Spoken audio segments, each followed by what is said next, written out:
블레셋의 도전을 물리치다. 역대상 14장 8절에서 17절 말씀입니다.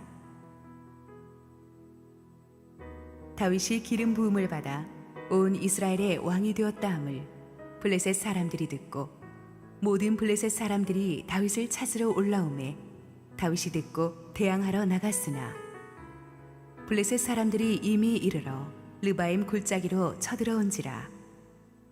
다윗이 하나님께 물어 이르되 내가 블레셋 사람들을 치러 올라가리이까 주께서 그들을 내 손에 넘기시겠나이까 하니 여호와께서 그에게 이르시되 올라가라 내가 그들을 내 손에 넘기리라 하신지라. 이에 무리가 바알 브라심으로 올라갔더니 다윗이 거기서 그들을 치고 다윗이 이르되 하나님이 물을 쪼갰같이 내 손으로 내 대적을 흩으셨다 하므로 그곳 이름을 바알 브라심이라 부르니라. 블레셋 사람이 그들의 우상을 그곳에 버렸으므로 다윗이 명령하여 불에 사르니라. 블레셋 사람들이 다시 골짜기를 침범한지라. 다윗이 또 하나님께 묻자온대 하나님이 이르시되 마주 올라가지 말고 그들 뒤로 돌아 뽕나무 숲을 맞은편에서 그들을 기습하되 뽕나무 꼭대기에서 걸음 걷는 소리가 들리거든 곧 나가서 싸우라. 너보다 하나님이 앞서 나아가서 블레셋 사람들의 군대를 치리라 하신지라.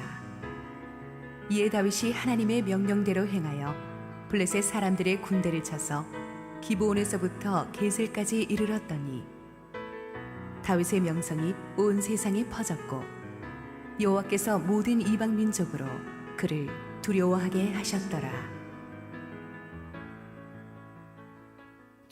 할렐루야. 우리 하나님께 감사와 영광의 박수 올려드리겠습니다. 우리 축복된 주일 아침 현장 예배에 참여하고 계신 성도님들과 또 국내외에서 함께 예배에 동참하고 계신 모든 우리 성도님들에게 하나님의 은혜가 충만하게 임하기를 소원합니다. 함께 한번 기도하시고 말씀 보겠습니다. 주님 은혜를 감사합니다. 오늘도 세상이 흔들어 놓은 우리의 마음을 주님의 임재 앞에서 가라앉히고 우리 주님 음성 듣고 깨어나게 하옵소서.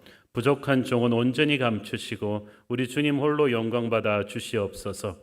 예수님 이름으로 기도했습니다. 아멘. 지난주에 우리는 통일왕국의 왕이 된 다윗의 기적 같은 예루살렘 정복 사건을 살펴보았습니다. 이 사건과 함께 왕이 된 다윗에게 일어난 큰 사건이 하나 있었으니 그것은 블레셋의 대침공이었습니다. 8절 읽습니다. 다윗이 기름 부음을 받아 온 이스라엘의 왕이 되었다 함을 블레셋 사람들이 듣고 모든 블레셋 사람들이 다윗을 찾으러 올라오매 다윗이 듣고 대항하러 나갔으나. 자, 보세요. 우리가 하나님이 우리의 꿈을 이루어 주시고 나면, 꿈꾸던 그 자리에 앉고 나면 우리는 축복과 영광만이 따라올 것으로 생각합니다. 그러나 기름 부음 받아서 왕이 된 다윗에게 밀어닥친 것은 전쟁이었습니다. 그것도 수백 년 동안 이스라엘에게 가장 큰 공포와 위협이었던 블레셋의 이웃의 군사강국 블레셋의 대침략이었습니다. 모든 블레셋 사람이 올라왔다는 말은 이게 작은 규모의 국지전이 아님을 뜻하죠. 블레셋의 전 병력이 동원된 전면전이었습니다. 자, 여기서 잠깐 구약 성경에 자주 나오는 블레셋 민족에 대해서 조금 배경 스토리를 공부하고 가도록 하겠습니다. 원래 블레셋 민족은 일찌감치 바다를 누볐던 백성들이기 때문에 별명이 Sea People이에요. 그러니까 그 중동의 바이킹 같은 사람들이죠. 세력이 강성했을 때는요, 저 강대국 이집트를 군사 침략했을 정도로 셌습니다. 이들은 아브라함 시대부터 조금씩 팔레스타인으로 이주해 와서 정착하기 시작하다가 BC 12세기 초반부터 본격적인 대규모 이주를 해왔습니다. 이 지도에서 보시다시피 이 블레셋 평원은요, 이 이스라엘 지중해 해변, 가자, 악스들로, 아스돈, 그리고 에그론, 가드 이 5개 해안 도시를 합쳐서 이 도시 국가들의 연합체가 블레셋인데, 성지순례 가보신 분들은 아실 수 있는 그림같이 아름답습니다. 여기가 정말 옥토고요, 평야지대고요. 그래서 아주 곡식이 풍성하게 나오는 황금 같은 땅인데 여기를 블레셋이 딱 장악하고 있었던 거예요. 게다가 블레셋의 도시들은 대부분 돌로 기초를 놓고 진흙 벽돌로 만든 두꺼운 성벽으로 중무장된 요새화된 도시였습니다. 신정과 궁정, 행정과 재판을 위한 건물, 산업시설물들까지 아주 좀 첨하게 들어찬, 요즘으로 말하면 최첨단 설계화된 도시였어요. 특히 블레셋의 금속 공예와 도자기 제조 기술은 뛰어난 수준이었습니다. 그래서 농사가 주업이었지만 해양 민족답게 여러 나라로 가서 물물 교환과 무역을 해서 블레셋은 경제가 아주 잘 돌아가는 아주 풍성한 나라였습니다. 특히 블레셋인들은 철을 다루는 기술이 뛰어났습니다. 그래서 이스라엘은 아직도 청동기 문화였는데 블레셋만 철기 문명의 무기를 갖고 있었어요. 그래서 전차들, 궁수, 마병, 보병 부대를 가진 블레셋군은 아직 청동기 문화를 벗어나지 못한 이스라엘을 비롯한 주변 강국들을 이 엄청난 철제 무기의 군대로 위협해서 정말 중동 최고의 군사 강국이었죠. 이들이 일찌감치 가나안 땅에 정착해서 살고 있다가 여호수아가 이끄는 이스라엘 백성들이 약속의 땅으로 진입하면서부터 크고 작은 충돌이 일어나기 시작합니다. 특히 블레셋과 국경을 마주하고 있는 유다, 베냐민 이쪽이 충돌이 심했죠. 사사 시대 때 충돌이 심할 때는 저 유명한 단의 사사 삼손이 일어나서 또 블레셋을 물리치기도 했었습니다. 하지만 항상 이 블레셋의 존재는 이스라엘 사람들에게 공포 그 자체였습니다. 게다가 블레셋이 가지고 있던 가공할 무기 중에 하나가 이집트의 전차 부대와 똑같은 유사한 스타일의 전차였습니다. 그림에서 보시는 것처럼 그 당시 전차는 2개의 바퀴가 달려 있고 2마리의 말이 끌고 그리스 전차처럼 뒤가 열려 있고 앉음대가 갖춰져 있었습니다. 그래서 이 한 명은 무사가, 한 명은 전차를 모는 기수가 이렇게 2인 1조가 돼서 각 전차에 탔는데 이런 전차가 수백 대를 일직선으로 쫙 도열해서 적군으로 진영으로 돌진하면요, 아무리 강한 군대도요 일단은 저 전차대에 의해서 초토화되어 버립니다. 이런 전차를 수백 수천 대를 보유한 블레셋은 그 당시 기름진 평야지대를 장악한 그 누구도 함부로 할 수 없는 강군이었습니다. 그래서 이스라엘은 그 남서부 기름진 해안 평야지대가 좋은 걸 알면서도 고스란히 블레셋에게 넘겨줄 수밖에 없었죠. 수많은 이방 민족들 가운데 이 블레셋은 이스라엘에게 가장 무서운 존재였습니다. 하지만 사무엘 선지자 때 블레셋을 큰 전면전에서 물리쳐서 큰 승리를 거두고 그 다음에 여러분 기억하시다시피 다윗이 골리앗을 쓰러뜨리고 그 다음부터 이스라엘 군대를 이끌 때는 블레셋 군이 굉장히 뒤로 밀렸었어요. 그런데 참 블레셋에게는 감사한 일이죠. 다윗이 사울의 미움을 받아서 이스라엘 군대 장관에서 쫓겨나서 10년 동안 광야 생활을 하지 않습니까? 그동안에 다시 블레셋은 전열을 정비해서 이스라엘을 공격합니다. 사울에게 쫓기다 지친 다윗이 블레셋으로 망명까지 했었죠. 그랬더니 블레셋 왕이 와 이게 웬 횡재냐 하면서 다윗에게 망명체를 제공합니다. 그래서 다윗을 이제 이용해서 이스라엘을 분열시키고 훗날 사울을 공격하기 위한 도구로 사용하고자 했죠. 그리고 세월이 흐른 뒤에 다윗이 없는 이스라엘 군대와 블레셋이 전면전에 붙었고 거기서 길보아산 전투에서 사울 왕 부자를 죽이고 이스라엘의 대군을 괴멸시킵니다. 그리고 나서 블레셋은 이제 이용 가치가 없어진 자기들 땅의 망명에 있는 다윗을 제거하려 했으나 그것을 눈치챈 다윗은 부하들을 이끌고 다시 이스라엘로 돌아옵니다. 그래서 유다의 왕이 되잖아요. 그런데 또 북쪽의 사울의 추종 세력이 장악한 북쪽 이스라엘과 내전을 7년 반 치렀다고 말씀드렸죠. 이스라엘이 둘로 갈라져서 싸우는 동안에 블레셋은 이스라엘을 건드리지 않았어요. 왜냐하면 안 건드려도 자기들끼리 싸우고 있는데 블레셋이 무슨 걱정이 있겠습니까? 근데 문제는 그 다음부터죠. 다윗이 드디어 이스라엘을 통일시켰고 통일국가의 왕이 되었다는 말을 듣자마자 블레셋은 전군의 비상령을 내립니다. 이거 안 되겠다. 이스라엘을 쳐야 된다. 왜냐하면 통일된 이스라엘은 이제 블레셋에게 위협이 될 수 있었기 때문이죠. 과거 다윗이 블레셋의 망명 생활을 할 때 블레셋은 다윗에게 많은 편의를 제공했었습니다.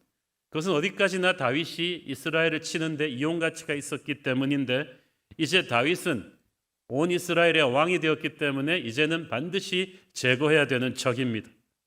골리앗을 쓰러뜨린 다윗의 실력을 블레셋은 잘 알고 있었습니다. 그래서 이스라엘을 치려면 바로 지금이 최적기라고 생각했어요. 막 통일 왕국의 왕이 되었고 아직 나라의 체계가 제대로 갖추어지지 않은 이때를 노리지 않으면 다시는 다윗을 제대로 칠 기회가 없다고 판단한 거예요. 그리고 블레셋은 특유의 그 무서운 기동력을 가지고 대군을 휘몰아서 다윗을 치려고 옵니다. 이 8절을 보니까 무서운 말이 있죠. 모든 블레셋 사람들이 다윗을 찾으러 올라오매. 이번 전쟁의 블레셋의 목적은 간단합니다. 다윗을 잡는 거예요.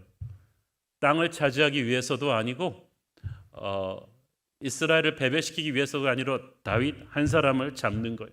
그만큼 블레셋에게 있어서 다윗의 존재는 공포스러운 것이었습니다. 20년 전에 블레셋 최고의 용장 골리앗을 한 번의 돌팔매질로 죽인 다윗의 전설을 모르는 블레셋 병사는 없었어요. 그 뒤 수많은 전투에서 다윗이 이끌기만 하면 100점 100패했던 거예요. 다행히 다윗이 사울의 미움을 사서 그 도망자 신세가 돼버린 지난 10여 년 동안의 블레셋은 두 다리 뻗고 잘 수 있었지만 이제 그가 통일 이스라엘의 왕이 되었습니다. 블레셋이 가장 두려워하던 시나리오가 현실이 된 거예요. 다윗 혼자만으로도 그렇게 무서웠는데 이 다윗이 이스라엘 군대 전체를 총괄하는 왕이 되고 나면 자리를 잡고 나면 얼마나 무서울까. 과거의 다윗을 너무나 잘 알고 있는 블레셋은 이제 미래의 다윗의 잠재력을 두려워해서 화근의 씨앗을 제거하려고 한 것입니다. 그래서 이번 전쟁의 목적은 다윗을 잡는 거예요. 지금도 마귀의 목적은 하나님의 사람을 잡는 것입니다. 특별히 하나님의 부르심을 입은 사람, 하나님의 백성들을 리드할 사람에게 영적인 공격이 무섭게 옵니다. 하나님의 목적은 사람을 세우고 축복하는 것인데 마귀의 목적은 축복받을 사람을 파괴시키는 것입니다. 블레셋은 과거 다윗과 함께 하셨던 하나님의 역사를 너무나 잘 알고 있어요. 그래서 앞으로 왕이 된 다윗과 함께 하실 하나님의 역사가 두려운 거예요. 그래서 다윗이 왕이 되자마자 공격해 옵니다. 하나님께서 우리를 어떤 자리에 세우셨을 때 마귀의 영적인 공격이 옵니다. 부르심을 받은 그 초기에 반드시 옵니다. 신학교를 가는 그 초기에, 목회자가 되는 그 초기에, 선교사 부르심을 받은 그 초기에, 재직으로 부르심을 받은 그 초기에 마귀가 반드시 공격합니다. 약한 공격이 아닙니다. 블레셋은 전군을 다 동원했어요. 다윗의 잠재력을 과소평가하지 않은 거죠. 여러분, 마귀는 영적 전쟁에 임할 때 장난으로 하지 않아요. 전력 투구해요. 우리도 이거 쉽게 생각하면 안 돼요. 우리가 가진 거룩한 잠재력의 무게만큼 마귀의 강도는 셀 것입니다. 각오를 단단히 해야 합니다. 그런데 8절을 보니까 역시 다윗이죠. 블레셋 대군의 침략 소식을 듣고 바로 대항하러 나갔다고 되어 있죠. 다윗은 이 문제 가지고 고민하거나 겁먹고 물러서지 않았습니다. 대화를 해보자 그러지도 않았어요. 망설이지 않고 일어났습니다. 여러분, 어둠의 군대가 밀려올 때 고민하지 마세요. 이때는 고민할 때가 아니라 싸울 때예요. 적에게 등을 보이지 말고 앞으로 나갈 때예요.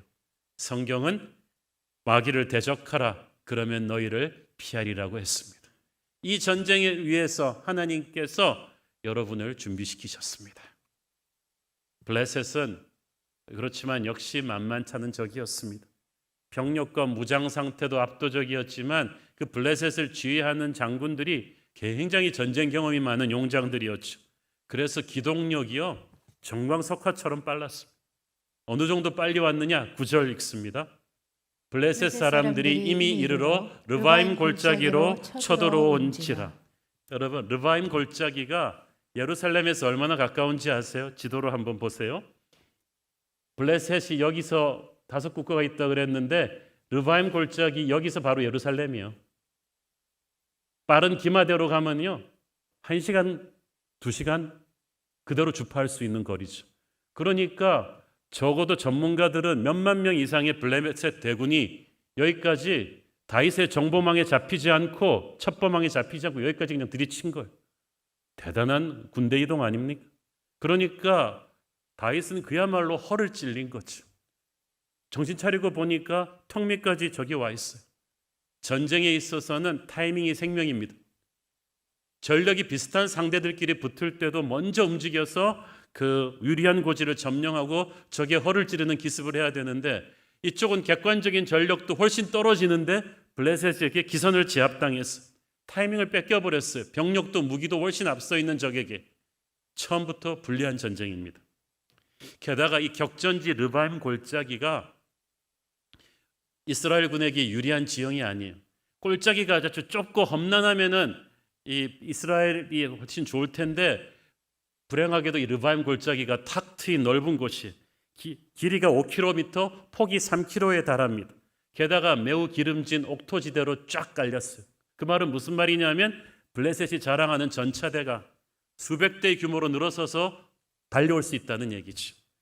무기장 상태가 좋지 않은 이스라엘에게는 너무나 불리한 곳입니다. 사무엘하 5장에 보면 블레셋의 대군이 이 넓은 골짜기를 가득 메우고 왔다고 했어요. 블레셋은 총력을 기울여서 무섭고 빠르게 다윗 군대를 전멸시키고 다윗을 잡으려고 했던 것입니다. 이 위급한 상황에서 다윗은 무엇을 합니까? 10절 읽습니다. 다윗이 하나님께 물어 이르되 내가 블레셋 사람들을 치러 올라가리이까? 주께서 그들을 내 손에 넘기시겠나이까 하니 여호와께서 그에게 이르시되 올라가라. 내가 그들을 네 손에 넘기리라 하신지라. 여러분, 성경에서 얼마나 많이 우리에게 기도하라고 명령합니까? 그 말은 우리의 매일이 위기라는 얘기예요. 쉬지 말고 기도해야 되는 이유는 쉬지 않고 위기가 몰려오기 때문입니다. 기도밖에는 방법이 없기 때문에, 우리의 적을 우리의 힘으로 감당할 수 없기 때문에 하나님께서 하나님이 움직일 수 있도록 우리에게 기도하라고 하십니다. 이것이 다윗과 사울의 다른 점이에요. 사울은 별로 이렇게 적군이 몰려올 때 간절히 기도했다는 말이 별로 없는데, 다윗은 하나님 앞에 엎드려서 간절히 기도합니다. 그냥 적당히 하는 기도였겠습니까? 지금 국가의 운명이 눈앞에 놓여 있어요.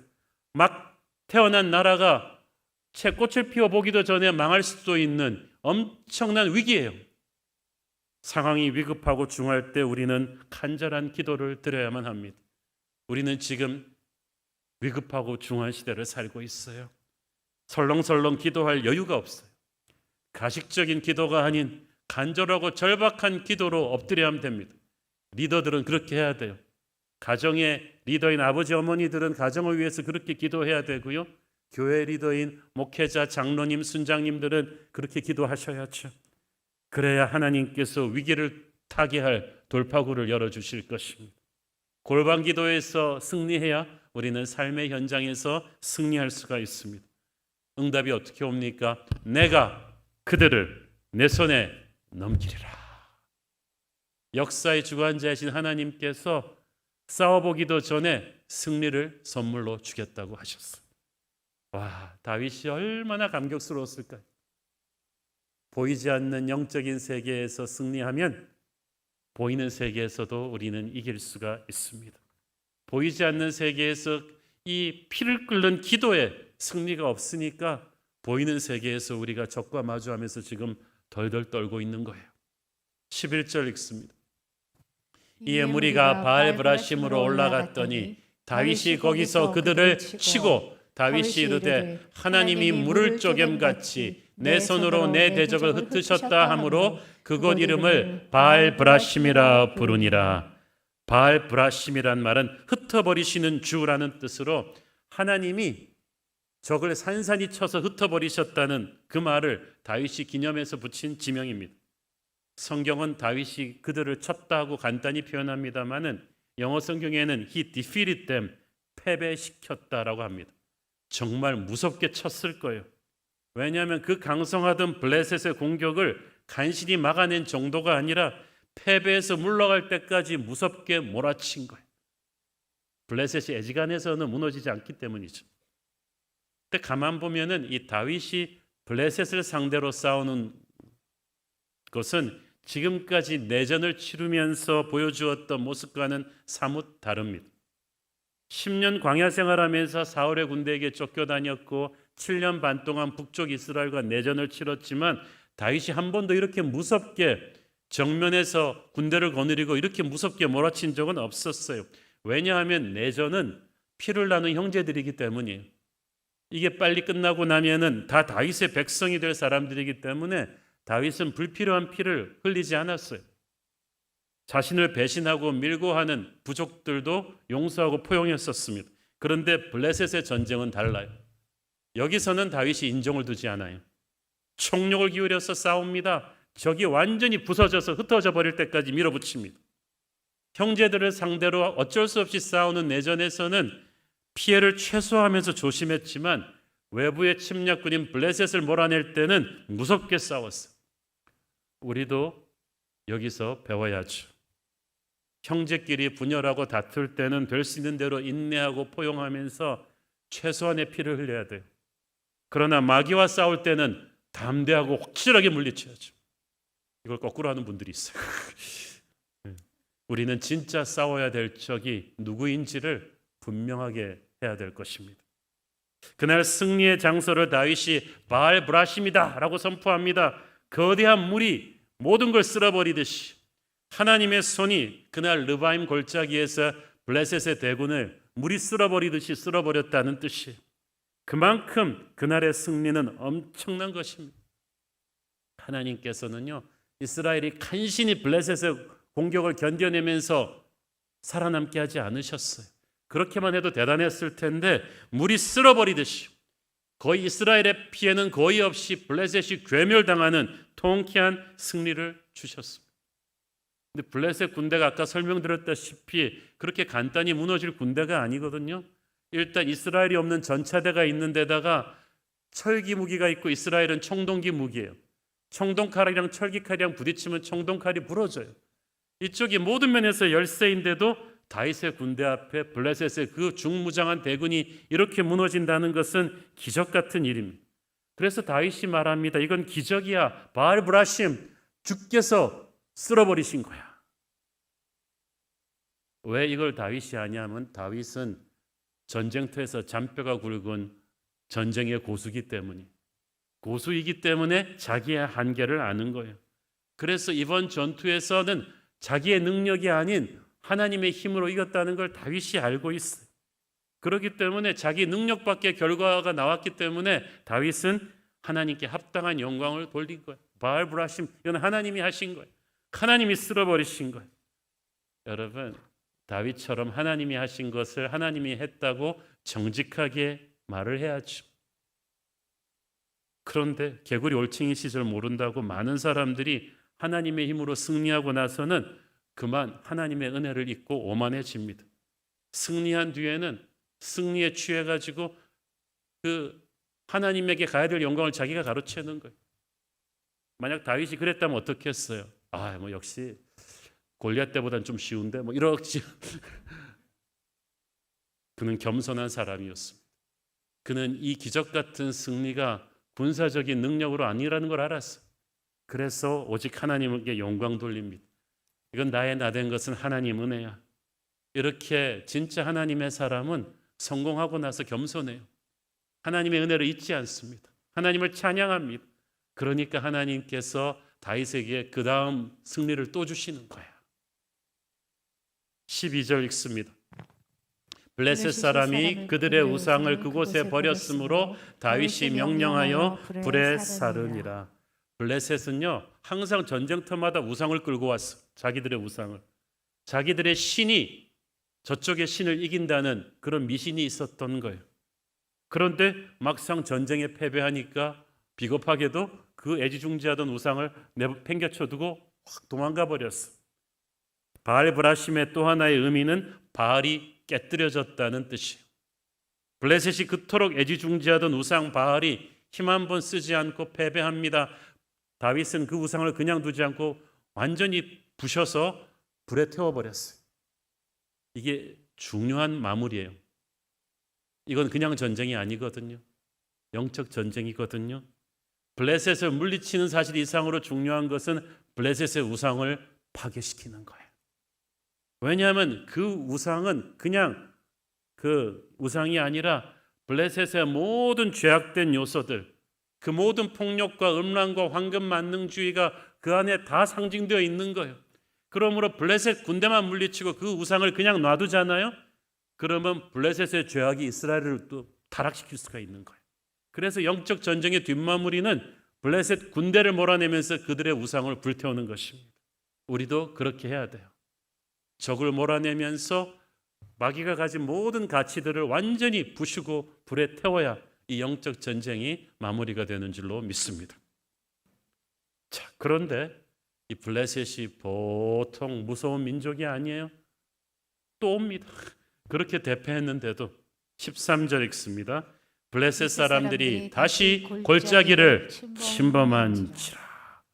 야, 지난번에 거의 전멸에 가까운 패배를 당하고도 같은 침공 루트로 또 왔어.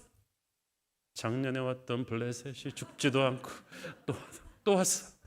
와, 대단하지 않습니까? 얼마나 무서운 민족인지 아시겠죠? 아마 블레셋은 자존심이 상해서라도 견딜 수 없었던 것 같아요. 이건 미스테이크인가 봐. 이건 악몽이었나 봐. 어떻게 우리가 졌지? 어떻게 우리가 지지?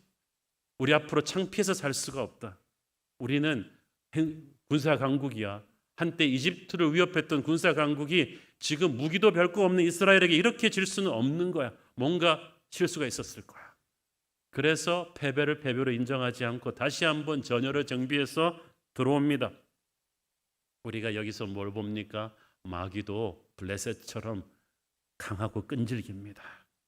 한두 번 패배했다고 쉽게 물러가지 않아요. 지난번에 패배를 만회할 목적으로 왔기 때문에 오히려 1차 침략 때보다 더 도끼를 품고 더 준비를 했겠죠. 아마 자기들 나름대로 아주 참모회를 치밀하게 해가지고 지난번에 왜 졌을까? 병력을 더 많이 동원하고 전략이나 무기도 나름대로 더 준비해서 왔겠죠. 그러므로 지난번에 이겼다고 해서 두 번째도 또 이긴다고 보장할 수가 없는 상황이었어요. 전쟁터에서 잔뼈가 굵은 다윗은 그걸 잘 알고 있었어요. 그래서 이 2차 침공 앞에서 다윗이 또 무엇을 합니까? 다시 기도의 골방으로 갑니다. 14절 읽습니다. 다윗이 또 하나님께 묻자온대 하나님이 이르시되 마주 올라가지 말고 그들 뒤로 돌아 뽕나무 숲을 맞은편에서 그들을 기습하되. 자, 여러분, 적군이 또 오면 어떻게 해야 돼요? 우리도 또 기도하면 되는 거예요. 다윗이 간절히 기도하는데 이번에는 성경이 하나님께 물었다고 말합니다. inquired. 그건 지혜를 달라는 기도죠. 기도도 여러 가지 종류가 있어요. 좀 살려달라는 기도, 없는 걸 채워달라는 기도, 병 낫게 해달라는 기도 등 여러 기도가 있는데 이번에 기도는 국가의 대위기를 맞은 지도자가 전쟁을 결심을 했지만 이걸 어떻게 이길 것인지 하나님에게 하늘의 지혜를 구하는 기도예요.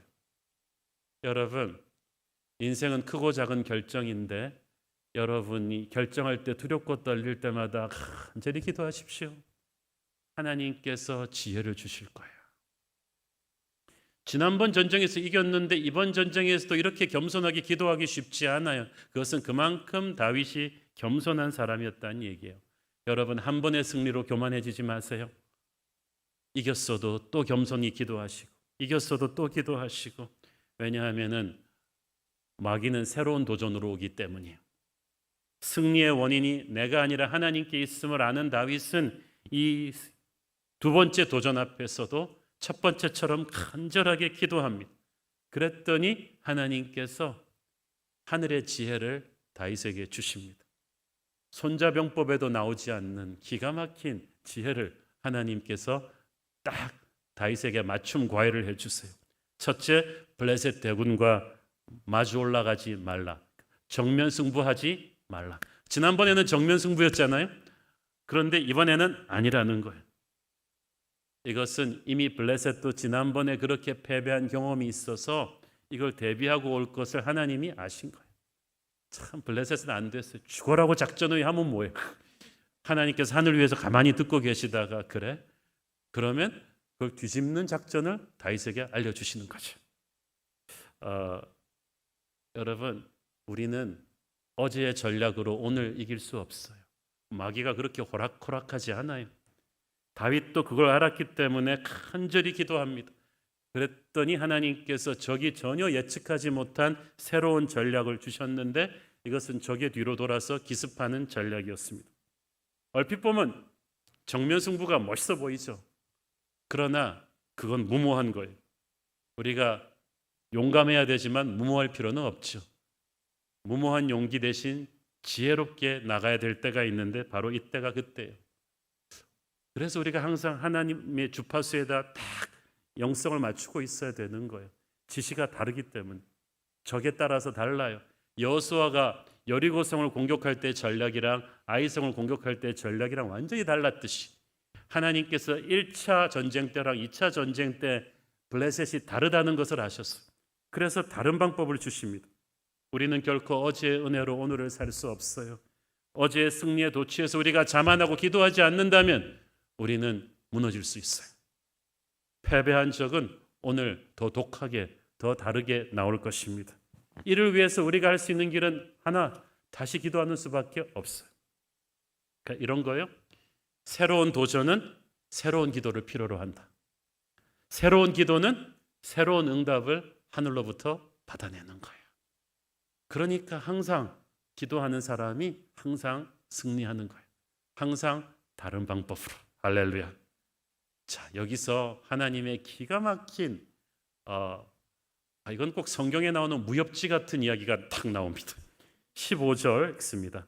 뽕나무 꼭대기에서 걸음 걷는 소리가 들리거든 곧 나가서 싸우라. 너보다 하나님이 앞서 나아가서 블레셋 사람들의 군대를 치리라 하신지라. 자, 여기서 뽕나무는 발삼 트리, 향나무인데, 자, 여러분, 이 걸음 걷는 소리는 군대 행진하는 소리인데, 군대 행진하는 소리는 주로 땅 위에서 땅으로 울리면서 들린 거잖아요. 그런데 어떻게 나무 위에서 군대가 행진을 합니까? 와우 장룡에 나오는 배우들도 아니고. 이것은 블레셋 군대의 소리가 아닙니다. 하나님의 군대의 소리예요. 구약학자들은 이 구절의 미스테리를 그렇게 풀어요. 나무 위에서 행군하는 군대는 하나님의 군대밖에 없어요. 그 바로 다음 말씀을 보면 그게 더 확실해지죠. 너보다 하나님이 앞서 나아가서 블레셋 사람들의 군대를 치리라. 와, 하나님께서 하늘의 군대를 거느리고, 그러니까 땅에 다윗의 군대가 포진하고 있는데 그 위로 하늘의 군대를 거느리고 먼저 나가서 블레셋 군대를 쳐버릴 것이다. 그렇게 길을 열면 너희들이 와서 정리하면 된다는 것. 성경에 보면 하늘의 천사들이 직접 땅의 전쟁에 개입하는 경우가 몇 번 있는데 오늘의 본문이 바로 그런 드문 케이스예요. 밀려오는 적의 대군 앞에 두려운 이스라엘. 블레셋 군대 수만 명이 전차대의 소리, 그 말발급 소리 때문에 천지가 진동하는 그 소리 듣고 두려워하고 있었는데 그 소리보다 몇 배로 더 큰 하늘의 군대의 소리가, 그것도 자기들 머리 위에서 쫙 들립니다. 다윗의 군대는 눈물 나도록 감격스러웠을 것입니다. 방금 전까지 두려움이었는데 이제부터는 흥분과, 다 죽었어 이제부터는 흥분과 도전과 감동으로 나가지 않았겠습니까? 블레셋은 결코 죽었다 깨어나도 예상할 수 없는 변수가 이 전쟁의 향방을 결정합니다. 그것은 바로 기도 응답으로 온 하나님의 군대의 개입이죠. 하나님을 모르는 나라, 기도할 줄 모르는 나라는 결코 잡을 수 없는 승리의 비결이죠. 말씀드렸듯이 블레셋은 당시 이 땅의 스탠다드로는 무기나 병력 면에서 당할 자가 없는 최강의 군대였는데 아무리 뛰어난 이 땅의 군대도 하늘의 군대를 어떻게 당하겠어요? 그리고 그 하늘의 군대는 우리의 기도로 오는 줄로 믿습니다. 그리고 하늘의 군대가 출동하는 순간 게임은 끝입니다. 사랑하는 여러분, 세상의 권세 압박에 두려울 때마다 기도의 자리에 엎드려서 하늘의 군대가 도우러오는 소리를 듣기를 바랍니다. 16절 읽습니다. 이에 다윗이 하나님의 명령대로 행하여 블레셋 사람들의 군대를 쳐서 기브온에서부터 게셀까지 이르렀더니, 다윗은 하나님의 명령에 그대로 순종했고 결과는 기적 같은 대승이었습니다. 하나님의 명령대로 행하였더니, 이 간단한 진리를 실천하는 사람이 많지 않아요. 대부분 하나님께 묻지 않고 자기 감으로 일을 저지르죠. 그러다가 일이 잘못되면 그때 와서 기도합니다. 그런데 영적인 순서가 그렇게 하면 안 되잖아요. 하나님께 먼저 충분히 기도한 뒤에 하나님의 지시를 받고 움직입니다. 그러면 승리할 거라고 하셨어요. 다윗은 그 교과서대로 그대로 따라서 기적 같은 승리를 일궈냅니다. 이번에는 블레셋을 단순히 무찌르는 데서 끝나지 않고 다윗이 블레셋을 추격하기 시작하는데 패배하는 적을 어디까지 몰아붙였느냐? 기브온에서 겟셀까지. 자, 잠깐 지도를 보면서 설명드리면요. 지금 전투가 벌어진 데가 르바임 골짜기인데 여기서 기브온을 거쳐서 겟셀까지 한 24km나 밀어붙인 거예요. 근데 다윗이 블레셋 지리를 너무나 잘 알잖아요. 더 이상 들어가지 않습니다. 여기까지 몰아붙였다는 것은 당시 블레셋의 자기들 나라는 요 정도인데 그 유다와 그 국경 지역 사이에 있는 이 셰펠라 평원을 거의 다 장악하고 있었거든요. 여기를 완전히 몰아냈다는 거예요. 그래서 이 셰펠라 평원의 패권을 다윗이 찾아온 거예요. 얼마나 다윗이 무섭게 패배하는 적을 밀어붙였는지 알 수 있습니다.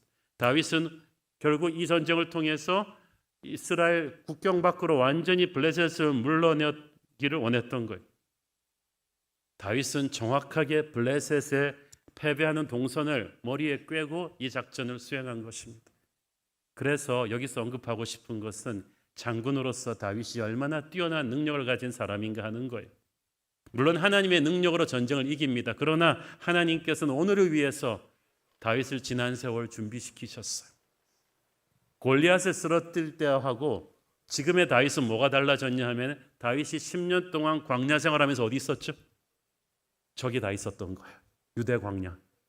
그러니까 왕궁에 편히 앉아서 작전 지시하는 사울은 꿈도 꾸지 못할 목숨이 왔다 갔다 하면서 도망다니면서 유대 광야의 모든 동굴은 모든 골짜기는 모든 오아시스는 다윗의 머릿속에 다 들어있는 거예요. 게다가 블레셋에서 2번이나 망명생활했잖아요. 망명생활하면서 뭐 했겠어요? 다윗은 블레셋 군대의 규모와 위치, 무장 상태와 작전 스타일, 군대 조직과 운영, 지휘관들의 프로필과 특성까지 다 꿰고 있었어요. 블레셋이 다윗을 이용해서 사울을 공격하려 했기 때문에 친절하게 다윗에게 다 보여준 것 같아요. 그래서 이스라엘에서 다윗만큼 블레셋을 잘 아는 사람이 없었고 저 험난한 유다 광야 지역을 다윗처럼 아는 사람이 없었어요. 그 모든 것들이 오늘 이 위대한 승리의 밑거름이 되었을 것입니다.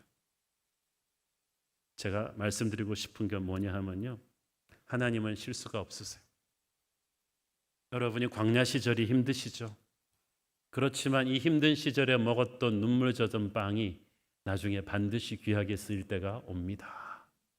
이때 배우고 익혔던 모든 것들, 이때 우리가 보고 익혔던 그 모든 상황들, 그것들이 언젠가 우리 인생에서 꿈을 펼쳐야 되는 중요한 순간에 쓰임받을 거예요.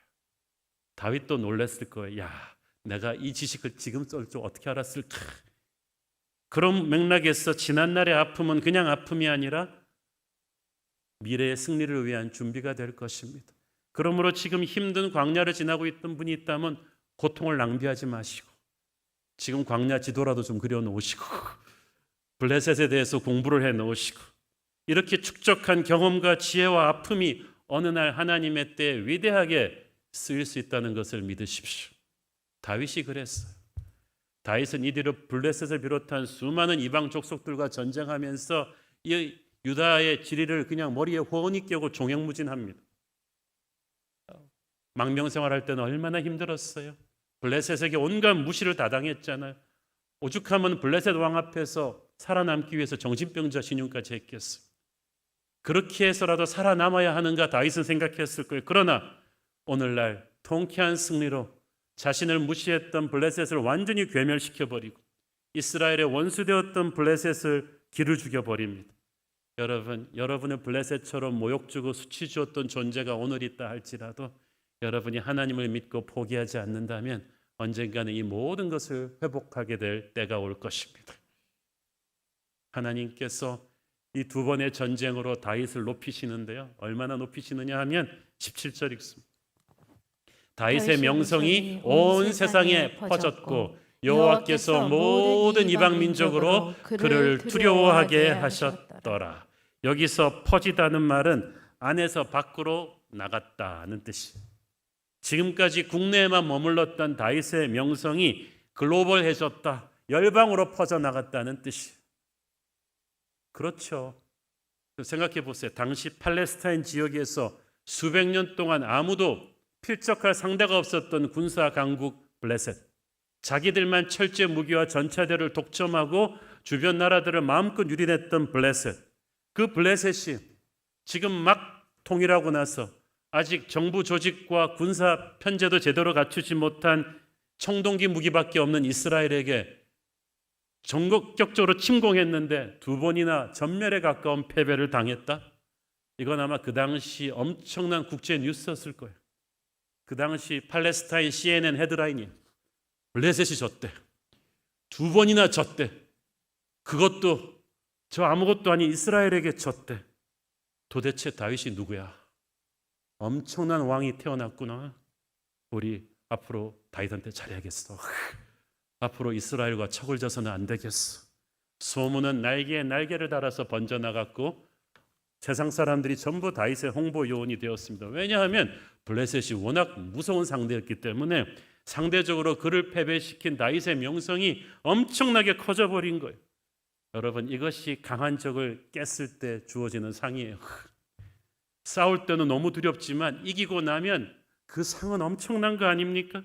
그래서 블레셋은 다윗을 죽이려고 침공했는데 결과적으로 오히려 다윗의 명성을 온 세계에 높여주는 결과가 되고 말았어요. 블레셋이 얼마나 한심했겠어. 야, 우리가 저 촌뜨기를 세계적인 인물로 만들어 주었구나. 이 모든 것이 하나님이 하신 일입니다. 마귀는 우리를 죽이려고 달려오지만 하나님께서는 그걸 지켜보시다가 그 의도를 역이용하셔서 우리를 높이시는 데 사용하시는 거야. 오래전 다윗이 골리앗을 죽였을 때도 마찬가지였어요. 여러분, 다윗이 골리앗을 죽이기 전에 누가 다윗을 알아줬어요?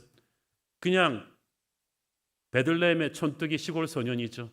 단 한 번의 전투로 다윗은 골리앗을 죽이고 나서 이스라엘 모든 사람들의 국민 영웅이 되었습니다. 그 어린 나이에 군대 총사령관이 되는데 아무도 토를 달지 않았어요. 골리앗이 그만큼 셌기 때문이고 그를 무너뜨린 승리가 그만큼 좋았어요. 그러니까 골리앗은 다윗을 막는 그 걸림돌이 아니라 다윗을 비상시켜주는 디딤돌이 되었어요. 지금도 마찬가지예요. 저 무서운 블레셋의 침공은 다윗을 죽이려고 온 것이지만 하나님께서 함께 하시니 그것이 거침돌이 디딤돌이 되었어요. 우리에게 밀어닥치는 위기도 하나님이 우리를 지키시면 위기가 변화해 이런 기회가 될 줄로 믿습니다. 그러므로 어떤 상황에도 절망하지 맙시다. 우리가 하나님을 의지하면 하나님이 다윗과 함께 하셔서 기적 같은 반전을 이루셨듯이 우리에게도 그렇게 하실 거예요. 여호와께서 모든 이방 민족들로 그를 두려워하게 하셨더라. 이 두려움은 충격과 존경심을 합친 단어예요. 너무 놀라고 그리고 존경하게 되었어요. 블레셋뿐 아니라 모든 주변 강국들이 다윗을 두려워하고 존경하게 되었다. 이 말은 무슨 말이에요? 아무도 이제 함부로 이스라엘과 전쟁할 생각을 못했다는 거예요. 여러분, 제일 위대한 승리가 그거잖아요. 싸우지 않고 적을 제압하는 거예요. 함부로 건드릴 수 없는 위험을 다윗에게 주신 거예요. 하나님께서 이 다윗에 대한 두려움을 모든 적들의 가슴에 심어주셔서 아예 얼씬도 못하게 하신 거예요. 여러분, 하나님께서 교회를 축복하시면요, 살아있는 교회에 대한 두려움을 마귀들에게 주셔서 이 교회를 얼씬도 못하게끔 하나님이 지켜주실 거예요. 스바냐 3장 19절을 보십시오. 그때 내가 너를 괴롭게 하는 자를 다 보라고 저는 자를 구원하며 쫓겨난 자를 모으며 온 세상에서 수욕받는 자에게 칭찬과 명성을 얻게 하리라. 아멘. 이 말씀이 다윗에게 임했듯이 저와 여러분에게도 임하기를 축원합니다. 하나님이 우리와 함께 하실 때 세상이 우리에게 임하는 하나님의 기름 부으심을 보고 두려워하며 존경하게 됩니다. 여러분, 자신의 인위적인 힘으로 유명해질 생각하지 마세요. 하나님을 의지하십시오. 하나님께서 여러분에게 칭찬과 명성을 얻게 하실 거예요. 다윗이 블레셋 군대의 공격을 간신히 방어만 한 게 아닙니다. 오히려 기도하고 나가서 적을 맞받아쳐서 공격하고 쫓아내었고 오히려 그 승리로 인해서 이스라엘의 영광을 드높였습니다. 교회도 그래야만 합니다. 오늘날 교회를 공격하는 어둠의 군대 공격 앞에 우리가 간신히 살아남을 것이냐? 많은 교회들이 그 걱정을 합니다. 코로나 이후로 한국 교회가 살아남을 수 있겠느냐? 살아남더니 무슨 그런 유약한 말을 합니까? 우리는 살아남는 정도가 아니라 이 코로나의 위기를 딛고 일어나 블레셋을 딛고 일어나 더 비상한 다윗의 나라처럼 우리는 이 코로나의 위기를 딛고 일어나 더 위대한 부흥을 이룰 것입니다. 그래서 모든 어둠의 권세가 두려워하는 교회, 주님의 영광이 가득 찬 교회가 되어서 한국 교회의 부활의 신호탄처럼 그렇게 쓰임받는 교회가 되기를 원합니다. 기도하겠습니다. 주님 은혜를 감사합니다. 엄청난 국가적인 위기를 다윗이 기도로 돌파하고 하늘의 기적으로 칭찬과 명성을 얻었음을 봅니다. 하나님, 한국 교회가 위기입니다. 세상 권세가 어둠의 군대가 한국 교회를 힘들게 하고 억누르고 있는 이때 하나님, 우리가 다시 일어나 성령의 교회로 우뚝 서게 하여 주시옵소서. 결코 그 어떤 어둠의 권세도 교회를 깨지 못할 것이고 이것을 통하여 우리가 오히려 더욱 위대한 부흥을 이루는 그런 교회 되게 하여 주시옵소서. 예수님 이름으로 기도했습니다. 아멘.